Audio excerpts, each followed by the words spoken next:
Let's continue our history of the Port of Hamburg. We dive back into the past and see how the port on the Elbe developed up until the present day. It wasn't always plain sailing. The port continued to develop despite numerous crises.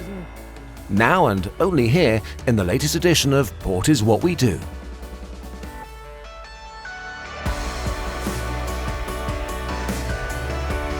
The Port of Hamburg is the so-called gate to the world with a very long history. And over again in this long history there were a lot of crises that had to be mastered. But first, let's have a look at how the port developed from the mid-19th century. Daniel Jahn guides us through Hamburg Museum and shows where port history unfolded from the water. Behind me you see a great panorama of the port with the Cap San Diego, the Elbphilharmonie and the Elbbrücken. They're all closely related to the development of the port. The Philharmonie site used to be the Kaiser Warehouse, later Key Warehouse A. Here it is in the model.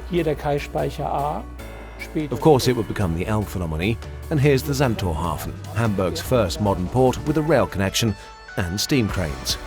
From 1883 came the construction of the Speicherstadt, or Warehouse City. This is Warehouse P of the HPA, and at the beginning of the 1870s, the port spread across the Elbe. From 1872, the Elbbrücken finally connected the port southward to the national rail network. Until the 1870s, the Elbe was the dividing line. But then the port spread over the river and the Eastern Port Group came about, stretching from the Elbbrücken to the Meierstieg. And then the second port group with port facilities that stretch west of the Meierstieg to Kolbrand. Some of the harbour basins on the south side of the Elbe are still used today, but others have disappeared.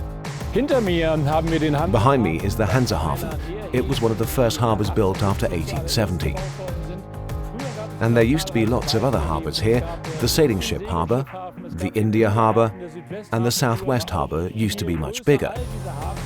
All of these harbours with facilities for old-fashioned freighters which had to dock for much longer and which we don't need in the age of the container. So many of these harbours have been filled in. The focus of the port moved westwards. Take the Waltershofer Hafen, for example. Today, it's home to the two largest container terminals in the port. The largest container ships today are more than twice the size of the largest ones 12 years ago. If you look at the period between the late 1990s and today, ships are now 4 times as large. The success of the port, however, has frequently been challenged. Even during the era of rapid growth towards the end of the 19th century, Hamburg and the port had to cope with its first crises.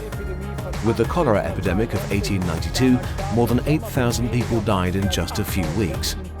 The port had to be closed, but it emerged stronger than ever after that.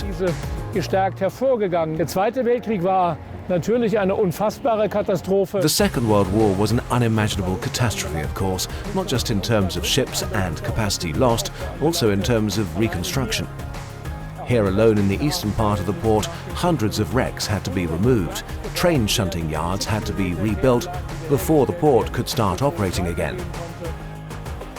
Here you can see how cargo handling grew from 1870 to the present day and how it was interrupted by the 2 world wars. So from 1914 to 1918 and 1939 to 1945. But once things got going again, cargo handling recovered very quickly.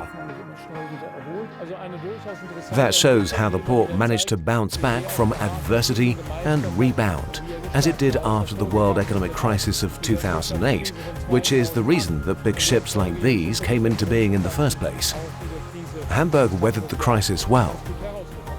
The Port of Hamburg, looking back at a long and fascinating history. It's unique and reliable. Even in the corona crisis, the port continues to move ahead. Port is what we do.